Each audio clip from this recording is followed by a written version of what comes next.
Tempo dalam kisah Darah Biru.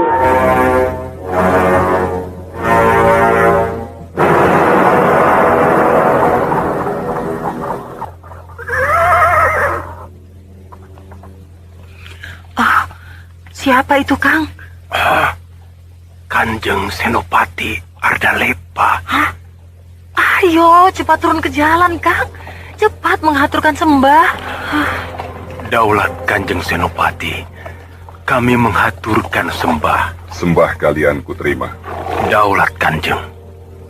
Kampung Jamparing ini bersih dan teratur. Kamu kepala kampungnya? Bukan Kanjeng. Kepala kampung adalah Bapak Minangka.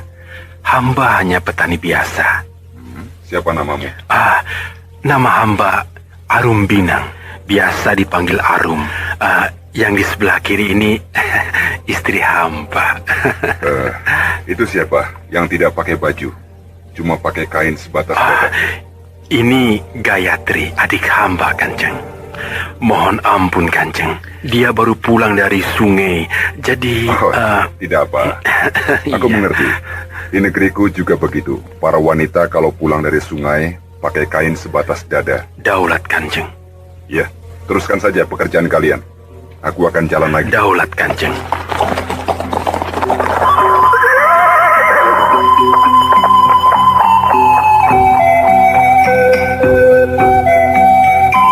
Gayatri malu sekali karena diperhatikan dan ditanyakan oleh Senopati Ardalepa yang merupakan tangan kanan Kanjeng Sinuhun Narendar, Raja Madangkara yang baru. Walau berpangkat tinggi, kuasa, dan bangsa Kuntala, tapi Senopati Ardalepa terkenal ramah, tidak sombong, dan mau bergaul dengan rakyat biasa. Pada suatu hari, Pak Arum kaget bak kesambar geledek di siang hari ketika mendapat panggilan untuk menghadap Senopati Ardalepa bersama kepala kampung Jamparing, Pak Minangka. Tapi setelah menghadap dengan hati yang dak-dikduk tak keruan, ternyata diterima dengan penuh keramahan. Senopati Ardalepa menyarankan agar Pak Minangka menunjuk Pak Arum sebagai pengganti kepala kampung karena Pak Minangka sudah terlalu lama menjabatnya, kira-kira 20 tahun, dan Pak Arum dihimbau agar mau menerimanya karena menurut Pak Minangka tak ada orang lain yang dirasa cakap untuk menjadi penggantinya. Senopati Ardalepa juga mengajari mereka bagaimana caranya membuat bendungan air yang bagus untuk mengairi sawah dengan baik. Hanya biayanya sangat besar, 900.000 ringgit. Pulangnya, Pak Arum dan Pak Minangka diberi oleh-oleh yang cukup banyak. Entah mimpi apa mereka sebelumnya. Sesudah itu, Senopati Ardalepa berkunjung ke rumah Pak Arum dengan berpakaian seperti rakyat biasa. Pak Arum juga dimintanya menerima dengan duduk di kursi seperti tuan rumah biasa. Rupa-rupanya, Senopati Ardalepa bermaksud untuk memeriksa sungai Kayakas, terutama bagian terdalamnya yang bernama Riam Segumi, di mana akan dibangun bendungan.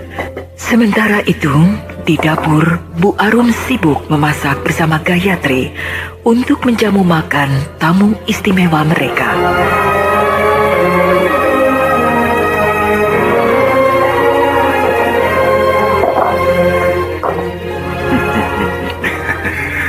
Pak Arum, nampaknya kamu bahagia.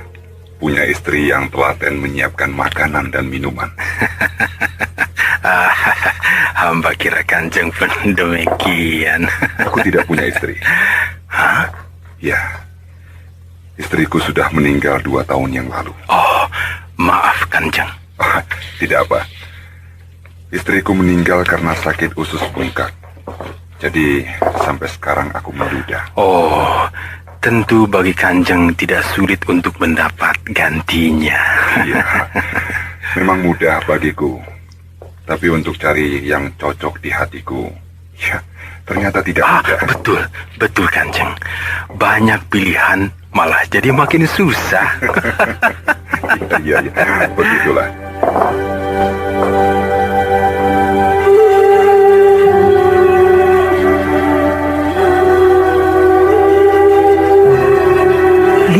Hari kemudian, seorang hulu balang utusan Senopati Ardalepa datang ke tempat Pak Arum menyampaikan bingkisan sebagai tanda terima kasih karena sewaktu berkunjung ke rumah Pak Arum kemarin dulu, sang Senopati telah mendapat perlakuan serta jamuan sangat istimewa. Gayatri juga mendapat bingkisan tersendiri. Tentu saja ketiga orang itu sangat gembira.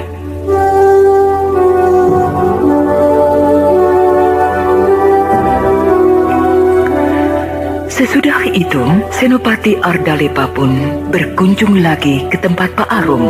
Kemudian, beliau juga pergi ke tempat tinggal Gayatri dengan alasan ingin melihat rumah peninggalan orang tua Pak Arum.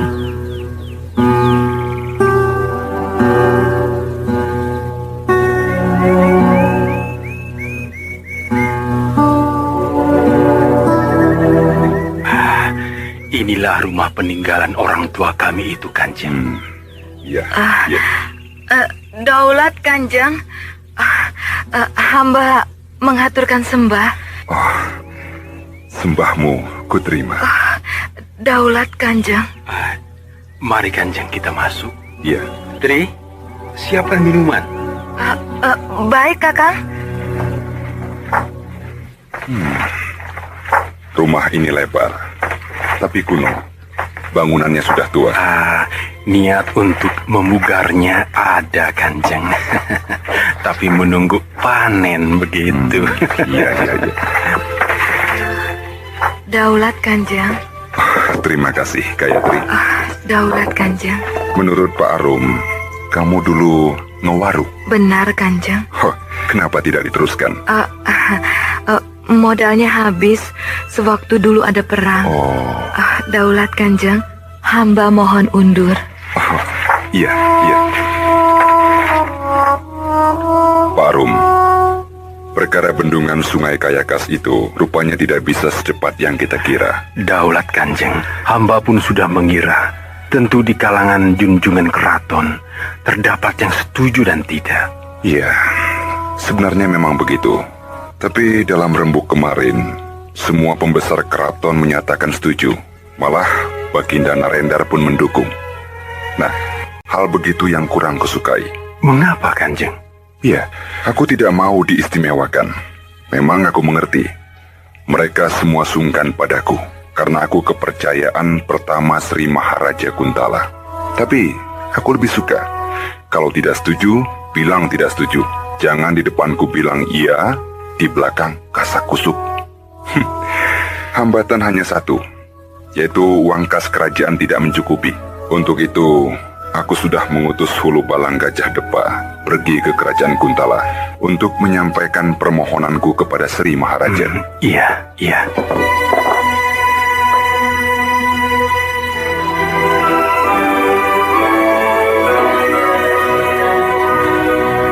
Sesudah bertemu dengan Gayatri, Senopati Ardalepa mengutus Tabrani, tukang membuat rumah, untuk membangun rumah Pak Arum dan rumah peninggalan orang tuanya yang didiami Gayatri. Tentu saja, Pak Arum dan Gayatri tak kuasa menolaknya. Hanya perasaan was-was terpendam dalam hati Gayatri. Kenapa Senopati Ardalepa terlalu baik kepada mereka?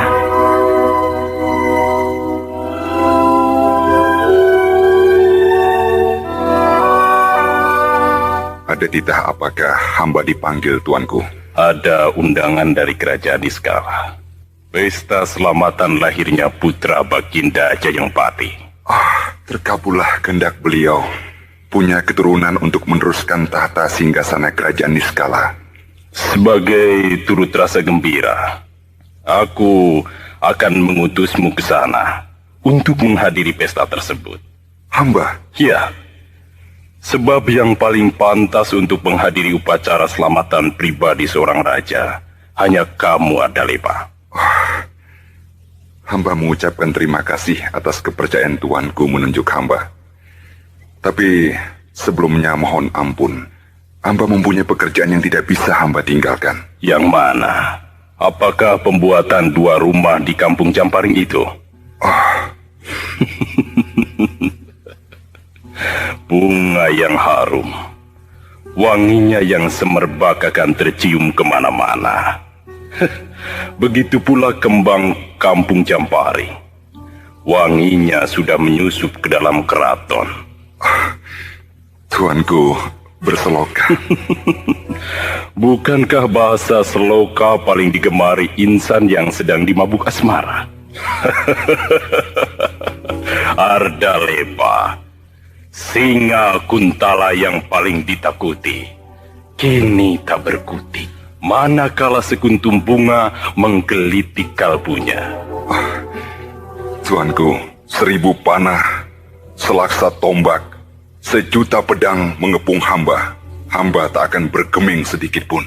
Namun, senjata yang tak akan pernah bisa ditangkis oleh pendekar manapun adalah panah asmara. Baiklah Ardalepa, siapa namanya? Gayatri. Gayatri. Suatu nama mengandung makna. Namun makna itu belum terungkap olehku. Iya, demikian pula hamba, tuanku. Sebab hal ini baru dalam tahap langkah awal. Ardalepa, apa yang kamu pandang baik, perbuatlah.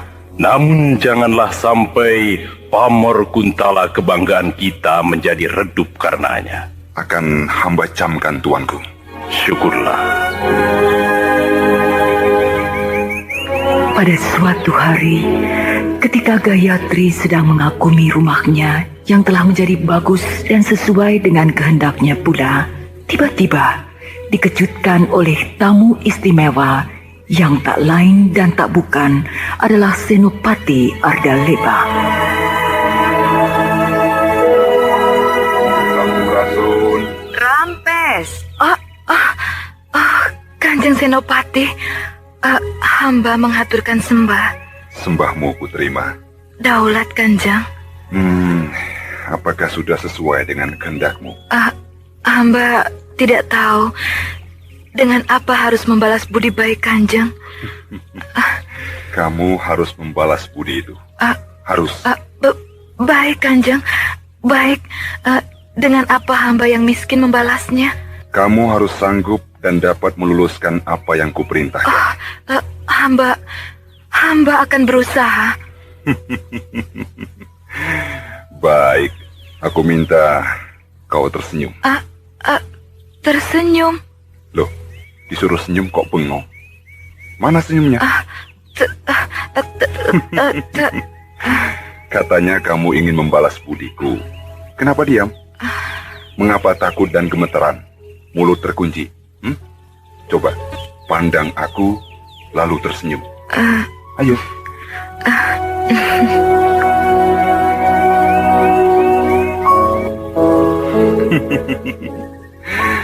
Sungguh menawan senyummu itu. Loh. Kok terus lari masuk rumah? Gayatri, rumahmu terbuka. Dengan mudah aku bisa masuk kalau mau. Tapi aku tak akan berbuat demikian kalau tidak ada izin darimu. Silakan masuk, Kanjeng. Baik, aku masuk.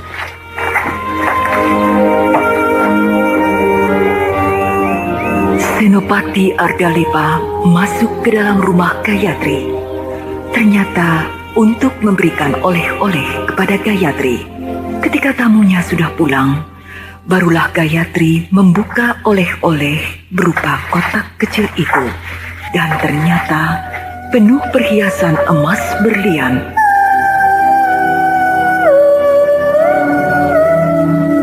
Selanjutnya, Senopati Ardalepa melamar Gayatri. Semula, Gayatri agak ragu-ragu untuk menerimanya. Karena di samping beda derajat yang begitu banyak, beliau juga bangsa penjajah.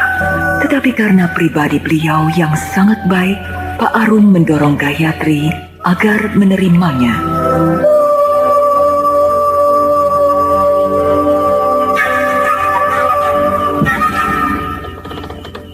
Dinda Gayatri, aku merasa bahagia dan bersyukur bahwa wanita yang sanggup menggetarkan hatiku telah sudi menerimaku. Daulat Kanjeng. Sudah kukatakan, tidak boleh memanggilku Kanjeng. Juga tidak pakai daulat dan hamba.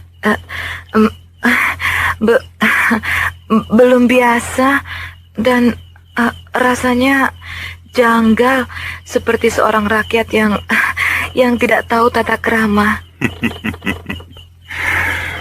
Mulai saat ini harus membiasakan diri. Sebab sekalipun kamu seorang wanita bangsawan, tetap akan kularang memanggilku Kanjeng. Baiklah, Kakang. Nah, itu yang kuharapkan. Gayatri, setelah kita menikah nanti, aku tak ingin tinggal di keraton. Aku lebih suka tinggal di sini. Iya, aku ingin hidup di tengah-tengah rakyat. Oh, Kakang, betapa bahagia saya mendengarnya. Betapa senangnya. Pagi-pagi berangkat ke keraton, sore pulang, dan kamu berdiri di depan rumah menyambutku pulang kerja. Kakang, dalam kesempatan ini saya ingin menyampaikan sesuatu. Katakanlah. Semoga Kakang tidak akan kecewa. Saya punya anak. Kukira apa? Punya anak saja kenapa risau? Kakang tidak kecewa? Kenapa harus kecewa? Malah aku senang. Berarti rumah tangga kita tidak akan sepi. Terima kasih, Kakang. Nah, berapa anakmu? 1, 2, 3? 1, laki-laki. Bagus. Aku punya teman untuk balapan menunggang kuda. Di mana dia sekarang? Hilang. Hilang? Iya. Waktu pasukan Kuntala menyerbu ke sini, keadaan sangat kacau. Rakyat panik pergi mengungsi.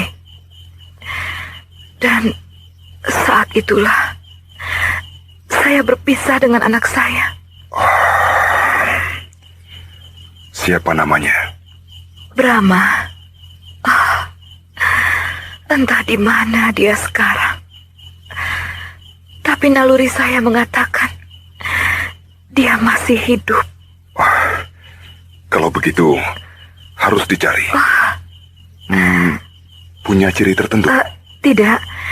Tapi sebagai tanda yang mungkin bisa dijadikan ciri, dia membawa pedang Panglima Bernawa. Pedang Bernawa? Iya. Kenapa ada di tangan Brahma?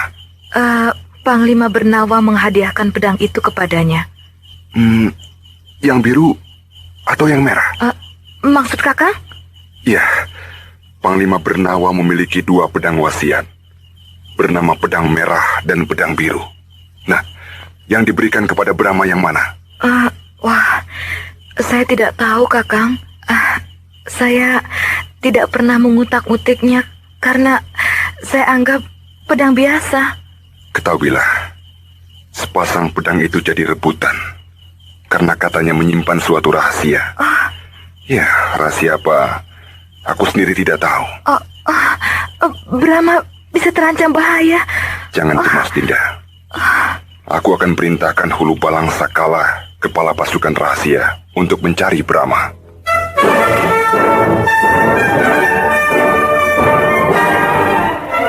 Sementara itu, Brahma terus digembleng oleh Astagina. Mereka sekarang berada di Gunung Burayak. Brahma telah pandai memainkan pedang biru menebas gundul pepohonan. Tetapi gerakannya masih agak lamban karena beratnya pedang itu. Kata Astagina, kalau Brahma rajin berlatih ilmu pernapasan lebur saketi, dalam waktu setahun lagi, pedang biru itu akan terasa ringan seperti keras. Baru saja Brahma berlatih pedang, datang menyerang Ki Sarpa, si Raja Wali Sakti dari Lembah Tengkorak. Dia ingin merampas pedang biru setelah mendengar kisahnya dari Mardanus.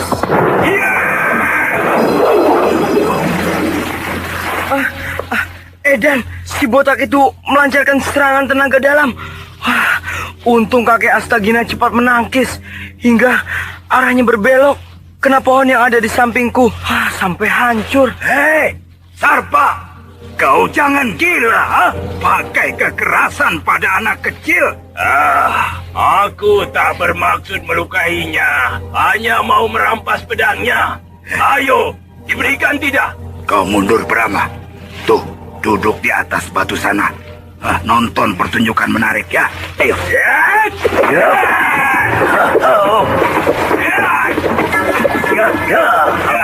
Cepat sekali. Ki Sarpa, si kepala botak itu, tangan dan kakinya seperti kitiran angin. Tapi kakek Astagina juga hebat. Berputar-putar, jungkir balik tak karuan, sampai si botak jadi bingung. Nah, si botak mundur terus. Dia sibuk sekali. Sebentar lagi juga kalah.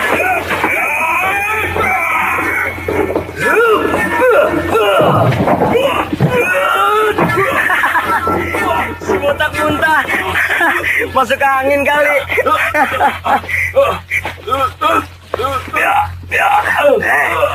Sekarang cepat kamu pergi, botak, dan jangan cari aku lagi. Ayo pergi, ayo. Kenapa tidak dibunuh saja, kek? Dia kan jahat, golongan hitam, kek. Tidak, dia sedang terluka parah, Brahma.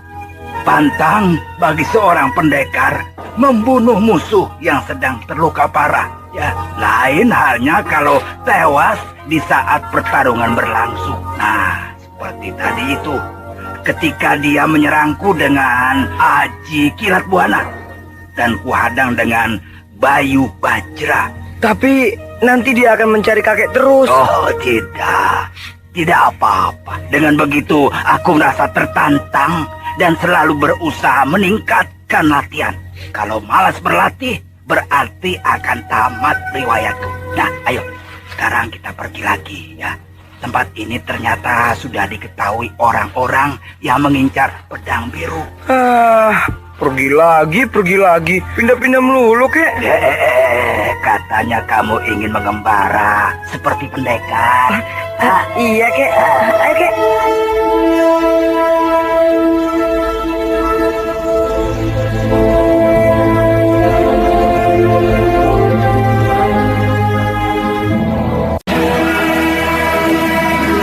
Untunglah Brahma selamat, dilindungi dan diasuh oleh kakek Astagina, seorang pendekar abadi. Sedangkan Gayatri akhirnya dipersunting oleh Senopati Ardalepa, seorang bangsa kuno. Senopati Ardalepa bertekad untuk mencari Brahma, maka diutusnya anggota pasukan rahasia untuk mencari kesegenap penjuru Madangkara. Tetapi hasilnya nihil. Kini Senopati Ardalepa mengutus para hulu balang meminta tolong ke segenap wilayah negara-negara tetangga. Nah, di Bukit Karang sini tenang. Meskipun di daerah pantai, tapi deburan ombak tak terdengar keras. Benar, kek. Bosan latihan di sini, bisa latihan di laut. Iya.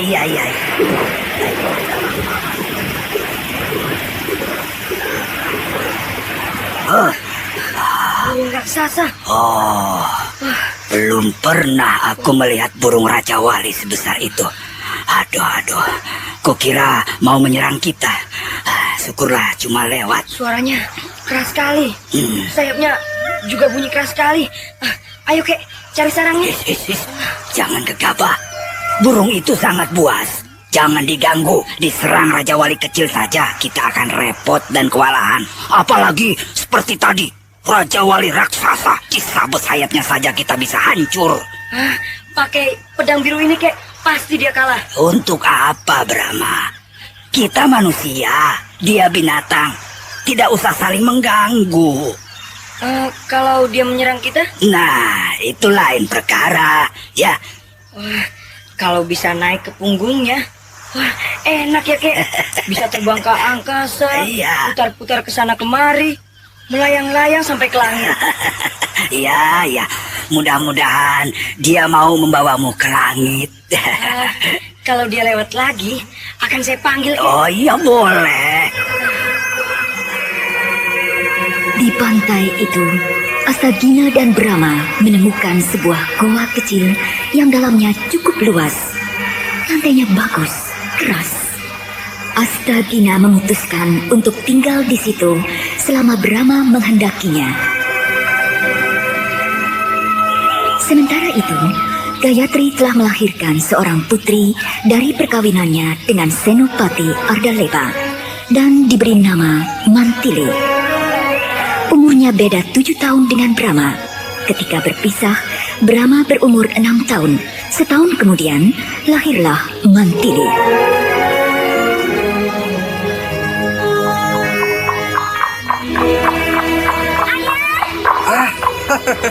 Mantili, ibu mana? Di dalam, Ayah, sama Bibi Arum. Oh, Ayah, mana kuda untuk Tili? besok ayah bawa ya. Oh, besok? Ya, Paman Hulu Balang Sakala baru tadi pagi berangkat ke Kademangan Pangkur untuk mengambil kudanya. Jadi besok baru datang. Daulat Rai Senopati. Ada Bibi Arum. Mana Kang Arum? Sedang repot di sawah. Mantili, ayo jangan ganggu ayah. Kan ayah baru pulang dari keraton, masih letih. Anak itu kalau dilarang gampang marah. Niru siapa ya? Ayah dan ibunya sabar kok. Iya, turunan dari kakeknya barangkali. Rumah tangga Senopati Ardalepa memang bahagia, tapi awan mendung rupanya mulai datang mengganggu. Raja Narendar yang diam-diam merasa iri karena nama dan pengaruhnya terdesak oleh kemasyhuran Senopati Ardalepa telah melapor pada Mahapati Wikalpa dari Kuntala bahwa Senopati Ardalepa telah menjatuhkan martabat kerajaan Kuntala dengan tinggal di kampung. Maka Senopati Raksa dari Kuntala pun khusus datang untuk menegurnya. Senopati Raksa membawa pesan dari Mahapati Wikalpa menghimbau agar Senopati Ardalepa mengekang pemberian kebebasan rakyat Madangkara. Senopati Ardalepa merasa tersinggung oleh himbauan tersebut dan sempat terjadi pertengkaran dengan Senopati Raksa. Namun, dengan jiwa besar keduanya dapat menahan diri sebab kepentingan kerajaan di atas segala-galanya. Lihat, Bung. Saya sudah pintar menunggang kuda. Iya, tapi larinya jangan cepat-cepat. Biar begitu saja. Iya, Bung.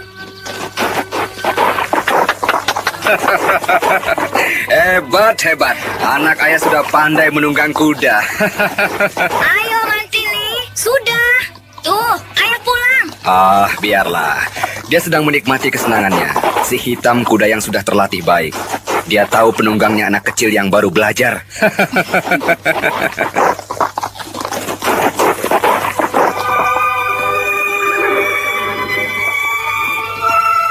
Bagaimana, Kakang? Ada perkembangan baru? Belum, Dinda. Senopati Raksa baru pulang ke Kuntala tadi pagi. Ya, tak lama lagi pasti ada berita dari kerajaan Kuntala. Kemungkinan besar aku akan dipanggil. Iya, Kakang. Kalau aku ditarik ke kerajaan Kuntala, apa Dinda bersedia ikut? Kemana saja Kakang pergi, saya akan tetap berada bersama Kakang. Terima kasih, Dinda.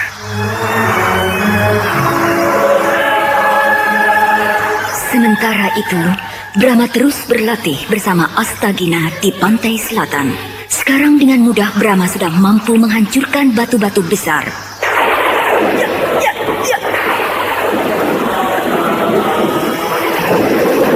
Tubuhnya sudah ringan, dapat bergerak cepat. Pedang biru sudah terasa ringan dalam genggamannya. Senopati Ardalepa ternyata jadi ditarik kembali ke pusat kerajaan Kuntala dengan sepucuk surat Sri Maharaja Kuntala. Dari segenap penjuru Madangkara, rakyat datang mengucapkan selamat jalan sambil menghaturkan bingkisan-bingkisan. Ya, Senopati Ardalepa memang benar-benar telah merebut hati rakyat Madangkara. Ya. Hei, panas! Oh, kenapa pedang itu tiba-tiba jadi panas? Hei, pedang biru itu berubah jadi merah. Oh, jadi bara. Seperti besi yang dibakar, merah membara.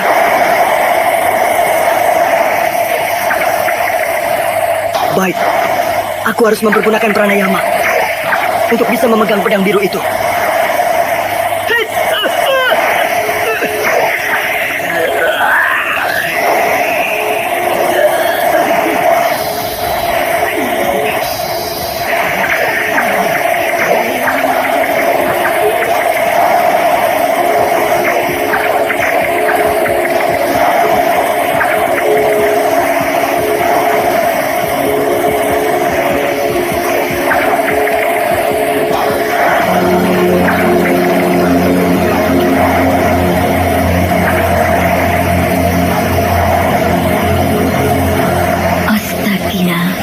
Brama sedang tergeletak pingsan.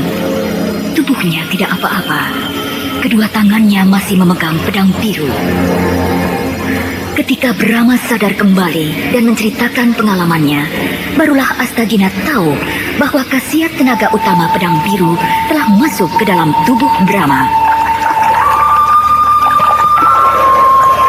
Sekarang tubuhnya menjadi tahan terhadap segala macam cuaca.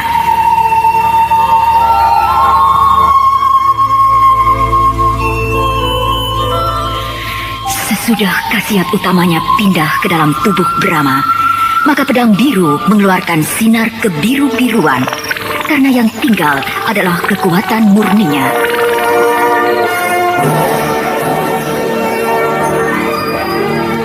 Tak lama kemudian, Raja Wali Raksasa lewat lagi di atas Brama dan Astagina.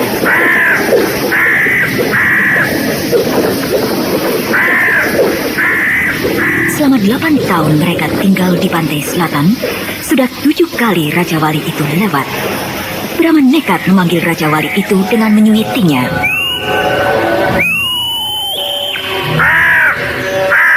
Tuh, lihat kek, burung itu celingukan. Awas Brama, Raja Wali itu jadi.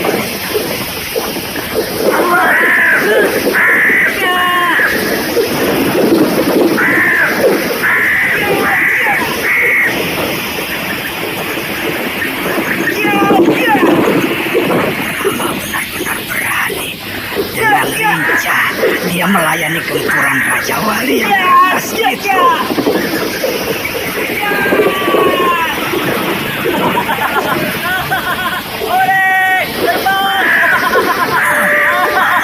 Aduh, Brama mencelok di punggung Raja Wali.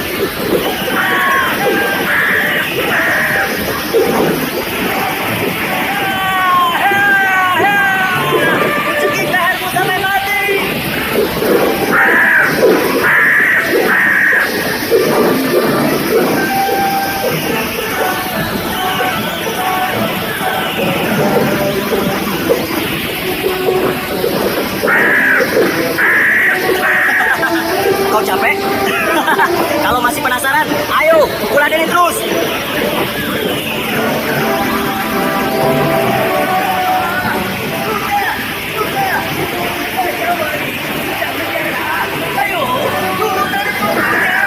Baik, Kak.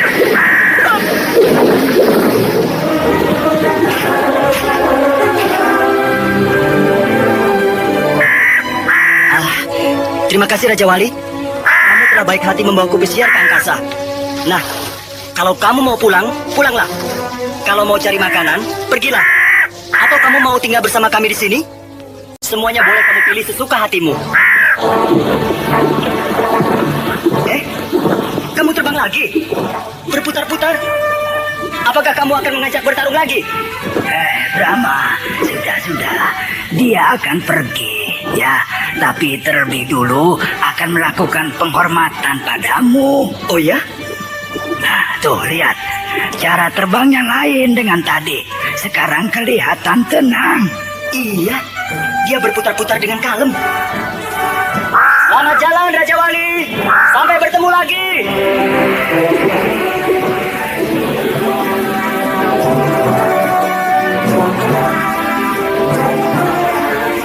Kepandian Brahma telah mencapai taraf yang tertinggi. Habis sudah ilmu Astagina diberikan kepada muridnya itu. Maka Astagina minta diri kepada Brahma akan pergi menghabiskan masa tuanya dengan tenang dan damai, menemui kakak seperguruannya di Gunung Dulang di seberang lautan.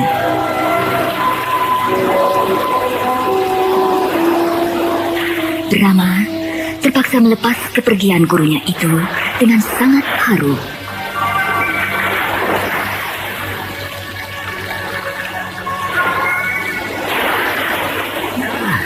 Brahma, aku segera akan berangkat ya. Iya, Kek. Jangan sedih, apalagi menangis. Pendekar tidak boleh cengeng. Ya, Iya, Kek.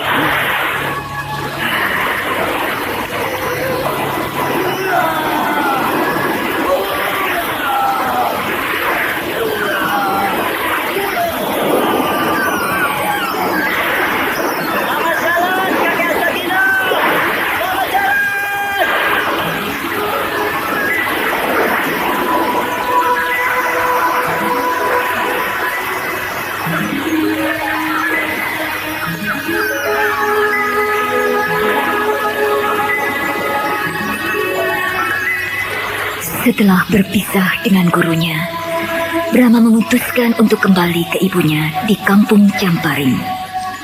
Tapi sudah 3 hari ia berjalan ke utara, arah kampungnya, belum juga berjumpa dengan manusia, apalagi rumah penduduk.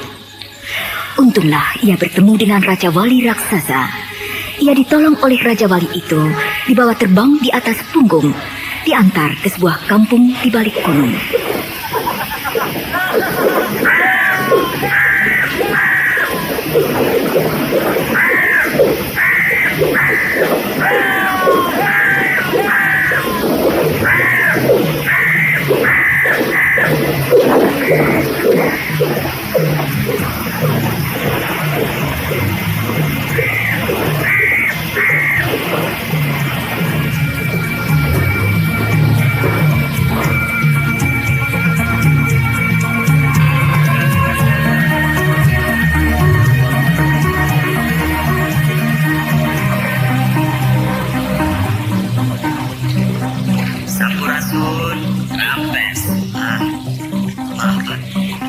Itu, Brahma bertemu dengan Pak Daruka, seorang petani tua yang cerita bahwa penduduk kampungnya, Kampung Halimun, pada sembunyi karena diserang gerombolan kelelawar buas yang suka minum darah manusia sampai kering.